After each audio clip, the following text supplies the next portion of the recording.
अस्सलाम वालेकुम। My name is Syed Mohammad Hasan और इस लेक्चर में मैं आप लोगों को एंड्रॉयड स्टूडियो के फ़ाइल ऑर्गेनाइजेशन के बारे में सिखाऊंगा कि किस तरीके से एंड्रॉयड स्टूडियो में हमारी फ़ाइल्स ऑर्गेनाइज होती हैं। तो बेसिकली जो इसकी तीन ब्रॉड कैटेगरीज़ हैं वो उसमें सबसे पहली है ग्रेडल फाइल्स। तो ग्रेडल फाइल्स में हमारी स्क्रिप्ट मौजूद होती है जो कि डिफ़ाइन करती है कि किस तरीके से हमारी जो एप्लीकेशन है वो कंपाइल होगी और बिल्ड होगी। तो बेसिकली ये स्क्रिप्ट जो है ये हमारे कोड को जो कि हम डिफ़ाइन करते हैं अपनी एप्लीकेशन में उसको कंपाइल करती है और हमारी एप्लीकेशन को बिल्ड करती है।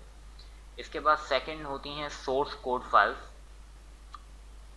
इसमें जावा सोर्स कोड फाइल्स शामिल होती हैं जो कि हमारी एप्लीकेशन की लॉजिक को डिफ़ाइन करती हैं और हम जो भी कोड करते हैं अपनी एप्लीकेशन की लॉजिक वो by using Java programming language इसमें कोड करते हैं। इसके बाद तीसरी फाइल्स होती हैं रिसोर्स फाइल्स और ये फाइल्स जो हैं ये हमारी एप्लीकेशन यूज़ करती है जब वो चल रही होती है। जैसे कि यूज़र इंटरफेस लेआउट फाइल्स इसके अंदर होती हैं जो कि हमारी एप्लीकेशन की स्क्रीन की लेआउट को डिफ़ाइन करती हैं कि हमारी एप्लीकेशन किस तरीके से दिखेगी, उसकी डिज़ाइन इंटरफेस को डिफ़ाइन करती हैं। जो भी इमेजेस हम अपनी एप्लीकेशन के अंदर डालते हैं या जो हमारा एप्लीकेशन का आइकन खुद इटसेल्फ जो है वो रिसोर्स फाइल्स के अंदर मौजूद होता है।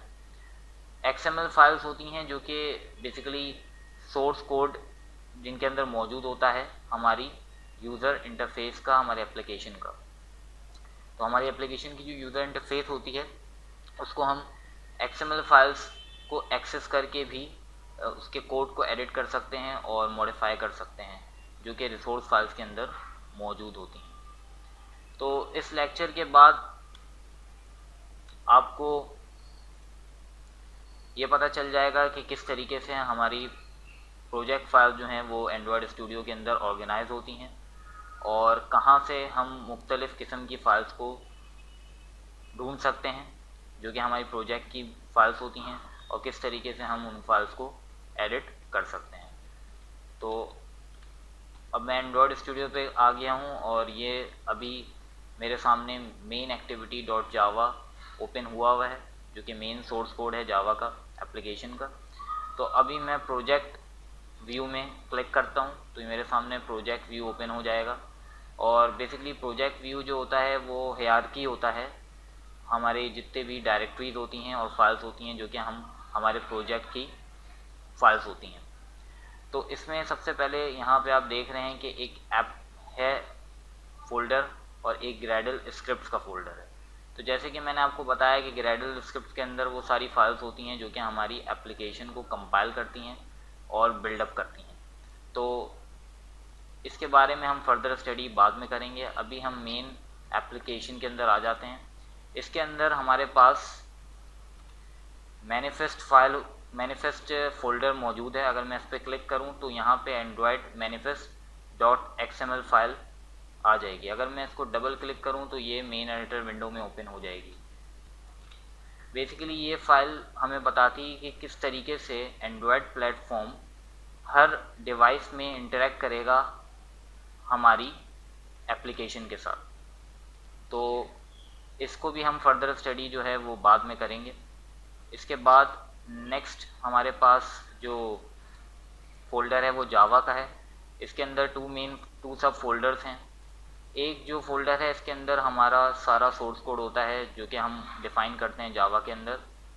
और अगर मैं इसको डबल क्लिक करूँ एक अभी सामने आपके ओपन हुआ है मेन एक्टिविटी डॉट जावा जो कि इसी के अंदर मौजूद होता है और इसके अंदर हम अपने एप्लीकेशन की लॉजिक को डिफ़ाइन करते हैं। और इसके बाद जो दूसरा सब फोल्डर है वो टेस्टिंग फोल्डर होता है और इसके अंदर बेसिकली हम अपनी एप्लीकेशन को डिबग करने के लिए जो कोड यूज़ करते हैं वो इसके अंदर मौजूद होता है। और ये यहाँ पे आप देख सकते हैं कि यहाँ पे टाइप आउट भी हुआ है एंड्रॉयड टेस्ट। ओके, इसके बाद हमारे पास थर्ड जो फोल्डर है ऐप के अंदर वो होता है रिसोर्स फोल्डर।